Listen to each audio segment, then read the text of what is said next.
Rangers, forest workers, hunters, and other woods people have read it. What is your scary experience in the woods that you still can't explain? Not my story, but my younger sister's, early 20s. She was in Colorado last year and went hiking with her friend. The plan was to hike up the mountain, stop midway and camp, then finish the hike the next morning. They started their hike and stopped for camp midway.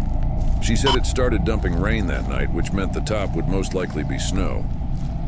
The next morning they continued their hike, but it started getting complicated. Her friend only wore Chaco sandals and not proper hiking boots as they didn't expect the snow.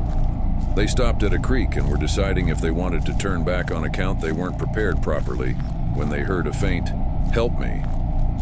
They both stood still. They heard it again. They decided to follow up the creek to the woman's voice. They got to a clearing that was covered in snow and found a woman laying in it in basic athletic clothing. Leggings, light pullover jacket, and athletic shoes. My sister said her legs were swollen, discolored, and had nasty cuts on them. My sister asked her how long she had been out there, and the woman said only a few hours. My sister was like, "Okay, we need to get you down this mountain." The woman was like, "No, I need to go up the mountain, that's where my car is parked." My sister was like, "No, there is no driving access at the top of the mountain," which was a sign that this woman was confused. They get her down the mountain and my sister just kept saying how confused this woman was.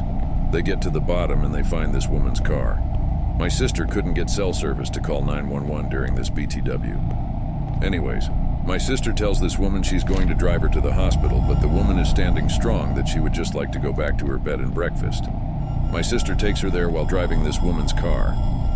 Once the woman is at the bed and breakfast, she thanks them and goes in. My sister spoke to the owners and was like, "You have to call a medic. She is severely confused and not acting normal." They call a medic and transport her to a hospital.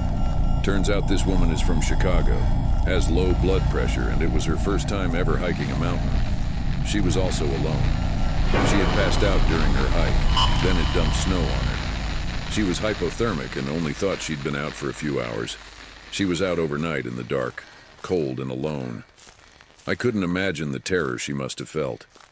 Anyways, my sister went and saw her at the hospital and the woman thanked her for saving her life. They still lightly keep in touch.